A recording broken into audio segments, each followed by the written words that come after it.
Hello everyone!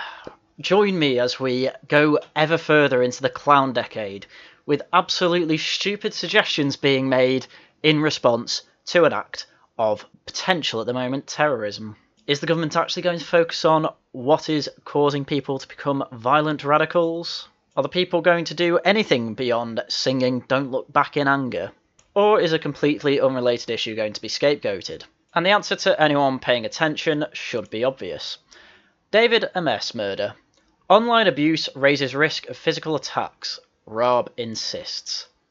Great. So for those of you that may not be fully caught up on this news, in the UK we have constituency surgeries, and this is basically like a town hall meeting with your MP. Last week, the MP for Southend, David Armas, was at a church doing said surgery, where he was stabbed multiple times and died at the scene without getting his last rites, which is a pretty poor showing because the police wouldn't let the Catholic priest perform the last rites because it was a crime scene. But I'm not here to go on about religious rites at the moment. So since then it's been meltdown because it is a suspected Islamic terror incident committed by a Somali British national. So is the answer to try and find out why Prevent couldn't stop this guy from being radicalised? Is it to maybe look into whether Somali immigrants are an issue? Or is the answer to go way off script? Well, as you can tell from the title, Dominic Raab thinks it's people like me with anonymous social media accounts causing the issue. Which is odd because I'm constantly told by people way more extreme than me that I am a Tory boy and things like this. And I'm actually worse than actual leftists. So this is an interesting turn of events, at least for me. So let's see what the article has to say. Online abuse of MPs does increase the risk of physical attacks, Dominic Raab has insisted. K. Ministers are threatening social media companies with a clampdown on anonymous trolling following Sir David Armes's murder, warning them that big changes are coming. I mean, this is another thing. It's completely unreasonable to think that you can enforce something like this. Because these companies operate in multiple countries, it is ridiculous to think that if you say because your location is in the UK, you need a passport or something like that to be able to get an account and then have that name attached to your account. Because people will just choose a different location. And so if that happens, they will then go off the location of your IP. Well, what's the easiest way around that? Well, I wish I had an advert for this, but, NordVPN, different sorts of VPNs like that, they'll come really in handy for those of us that want to remain anonymous. Just create the account from an American VPN, and then it can't track you as being in the UK. Ergo, piece of piss, you've got an anonymous account. So what happens if they ban VPNs? Well, they're not going to do that because literally every company on Earth at the moment, thanks to COVID, relies on VPNs to actually log in to their networks. So basically this is never going to happen anyway, but it's worth going through exactly what their thought process is to blame anonymous online accounts for Islamic terrorism. Anyway, it carries on. Some have argued that online abuse is a separate issue from terrorist attacks and Islamist radicals. That's because it is. But Raab, the Justice Secretary, said, it does feel like there is that link. Oh, it feels like there's a link, Dominic Raab. Are we basing our things off? Are we basing policy off feelings rather than facts and things like this? I mean, I absolutely hate this. Look, it feels like leftists are taking over every institution and I want them rid of, okay? It feels like that. But I don't then say policy needs to be put in because I feel like that. I go out and prove it with 3 years worth of videos showing this. And then I go get rid of these people. They are causing too many issues. Right? That is different to you saying, oh, I feel like there's a link there, and then saying, right, no more anonymous accounts. Idiot. As those vulnerable to radicalisation were egged on by vicious online culture. No, they weren't. I mean, this is the thing as well. Most terrorists say that they are radicalised by something real. They don't say they were radicalised online. And people that are radicalised online don't leave the house. So it doesn't matter. Rob said that he had faced 3 serious threats in the past 3 years, including being told that he would have acid thrown over him, as MPs called for an end to dehumanising language against politicians. Well, I do agree with that. Or to be more specific, I think insulting MPs online is perfectly valid. If the MPs don't like that, they can do a Claudia Web and have a go at you in Twitter DMs and then block you. Or just do the second part of that. But obvious threats of physical attack and harm should obviously be taken seriously. Though even that's a complex issue, because how do you tell if someone was joking or not? And that has been an issue because some Twitter accounts said, oh, I'm going to bomb an airport because my flight's delayed. Which was obviously a joke, but obviously tweeting out the words, I'm going to bomb an airport, should probably be taken seriously. Because if it's not, you could end up with a lot of blood on your hands. So I can admit there is some issue there, but the answer isn't banning online anonymous accounts, because the example I just cited, the guy wasn't anonymous. So yeah, this is just really silly behaviour from Dominic Raab. But he told Today on BBC Radio 4 that he could not point to the hard evidence which shows it, but intuitively it feels to me that those who are vulnerable, who are mentally unwell, who are at risk of radicalising, will jump on either a narrative or a pretext for violence or lower level intimidation. And yeah, I think there is a through line there. I think there is logic there. And even to an extent, I would agree with it. But I don't think we can just blame this on anonymous accounts for a start. And secondly, I don't think banning them will help. I think it will just push these things further underground, along with causing massive issues for, people like me and to quite a wider extent. People who are required basically to be anonymous, because if they let out something personal about themselves or their opinion with their real name, they can get doxxed and get kicked out by their family. Or even country if you happen to live in Afghanistan under the new Taliban and blaspheme about the Prophet Muhammad. So that is just a big no-no from me. You can't just go on logic and a feeling, because quite frankly, a lot of times where something seems logical and you feel like it's right, turns out that it's wrong. Anyway, he said that abuse had intensified since he became an MP in 2010 and that he had been very conscious of the threat as a junior minister before he was given police protection. Raab argued that the threat from unstable lone attackers influenced by online culture was greater than that from traditional terrorist networks, saying, I personally think I'm more at risk from those who are either misguided or mentally unwell than from a concerted, organised terrorist attack. Okay, you can think that all you want, but you have no idea one way or the other, as you agreed with. So he also finishes with this weird thought. He said that there was a case for really looking very carefully at banning online anonymity, telling Sky News, I don't see why people should be able to abuse the position on social media from a veil of anonymity. Well, here's the thing. If you send death threats on Twitter, you should be banned from Twitter. Twitter has incredibly strict, really, terms and conditions for using the platform. You can get banned on that platform for misgendering someone. So it's this age-old problem of just, oh, we've already got laws and rules on the books, we're just not enforcing them properly. That's where the issue is. This is literally just putting a plaster over another plaster that is already there, over about 1 million more plasters, to try and fix an issue where basically, if the government wasn't there in the first place, it probably wouldn't be there. Because some of Twitter's TOCs basically come from the fact that so many governments all over the world have different laws. I think because of a German law, Twitter are required to tell you when you have been reported to the German police on Twitter.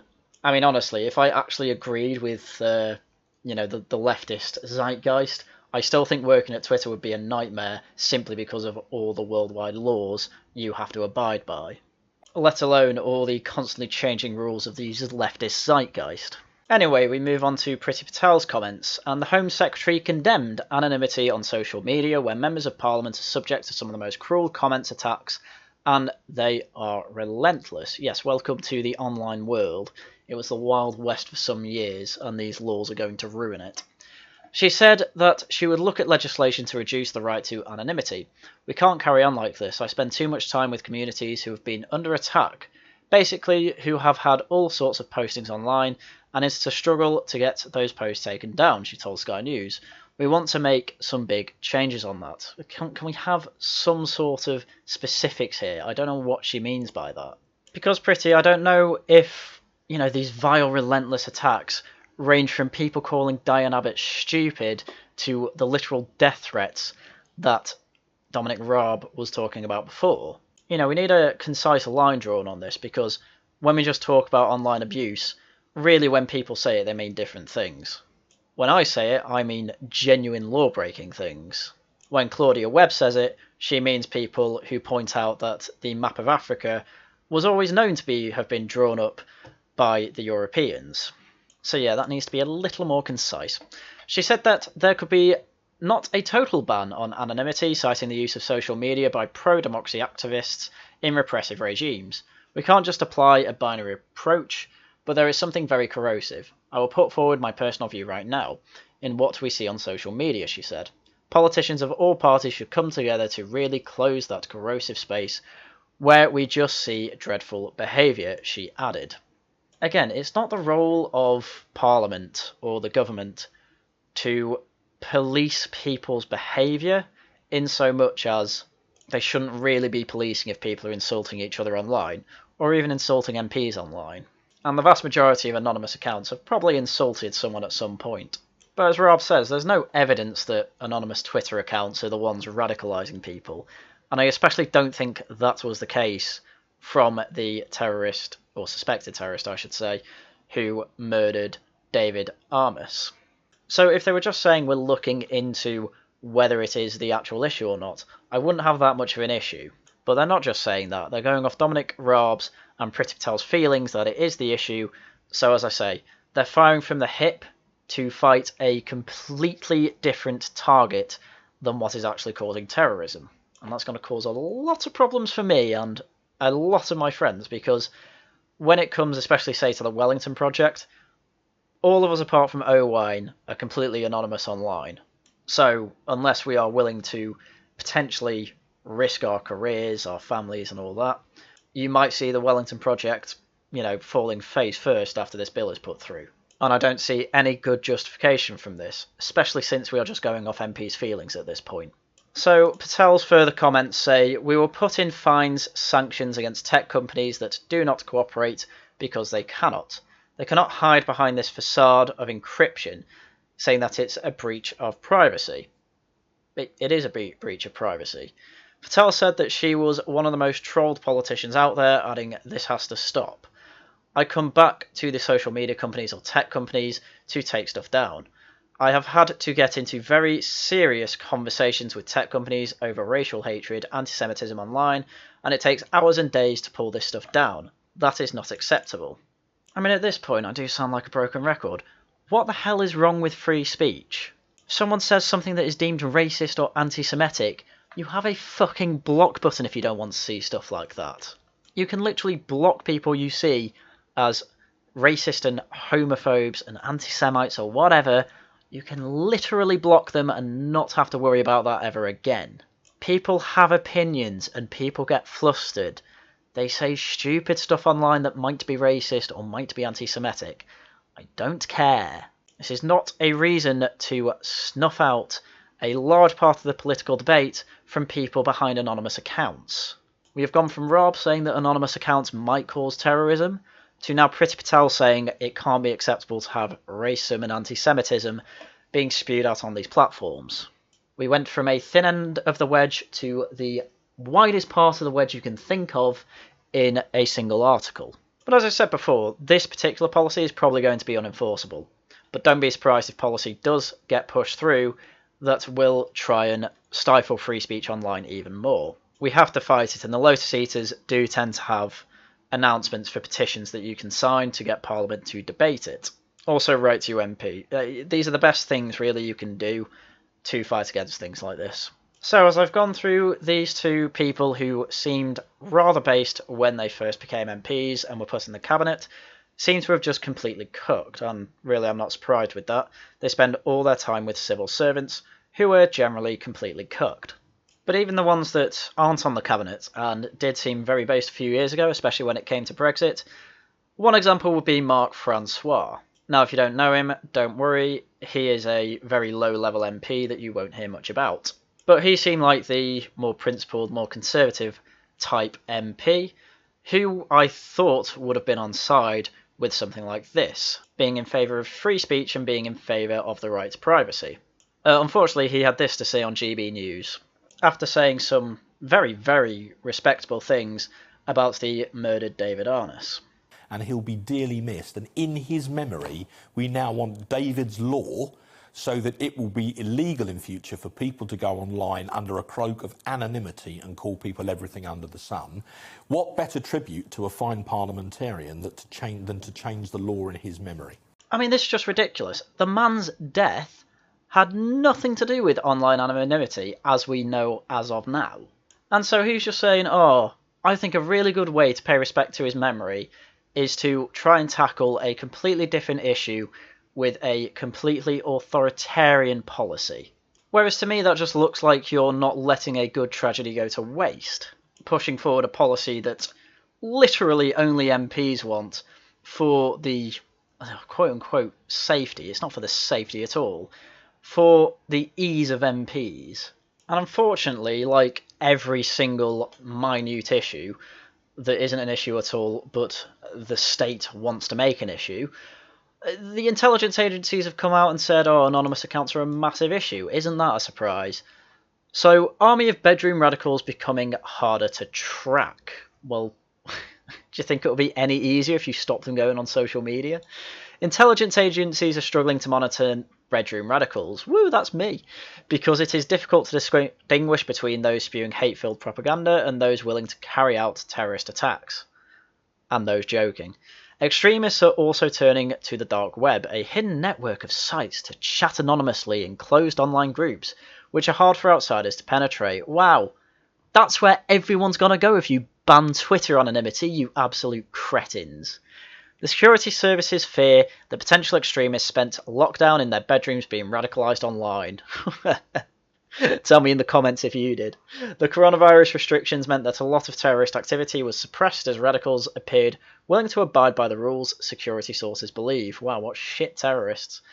There are concerns that potential terrorists spent much more time on their computers reading jihadist propaganda and talking to other extremists in chat rooms. Well, at least they didn't say far right. But the thing with this article is that the security services are complaining basically about the fact that the dark web is hard for them to penetrate, and then when they do penetrate, everyone's anonymous. So that is really specific for really hardcore terrorists, basically. These aren't the types you are going to see on Twitter openly saying they plan on carrying out terrorist attacks in X, Y, or Z city.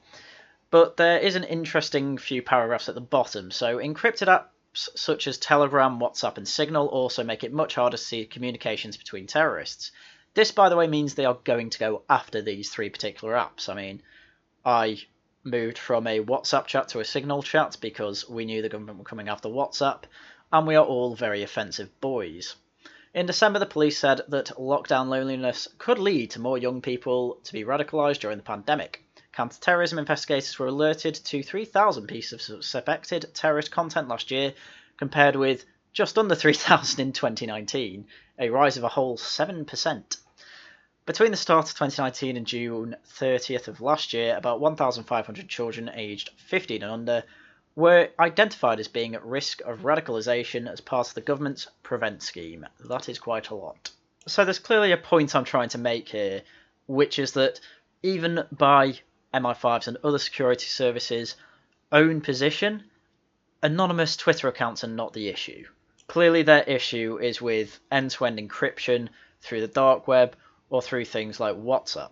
Another problem with that is that a lot of people use those apps to send offensive images at each other, because a lot of people like edgy humour, and unfortunately sending them through encrypted messaging services is technically breaking the law, if they're grossly offensive. So really we're having attacks from all sides. Even your private messages aren't safe, even through end-to-end encryption. And for some goddamn reason, even the security services aren't saying this, but we're not allowed online personas anymore that are generally anonymous. And all of this because one terrorist who, as far as we know, wasn't radicalised by anonymous Twitter accounts, stabbed an MP to death in what we think at the moment is a terror-related incident. So I think it is then poor form for MPs to say, well, I've had insults online and I might be killed one day because of them. Because, as far as we know for now, that isn't the case. That is you trying to make this awful, awful murder all about you, and then put forward policy that you only want to put forward to make your life easier, without thinking of the consequences of what that would mean for the millions of people online who rely on anonymity to maybe keep their jobs, keep their livelihoods, and not be attacked. So I really hope they change their minds on this, but honestly, I just think it's going to be purely unenforceable anyway, so at least there's a bit of a white pill for you. But that was everything I had for you today. So, as usual, thank you very much for watching, and until next time, goodbye.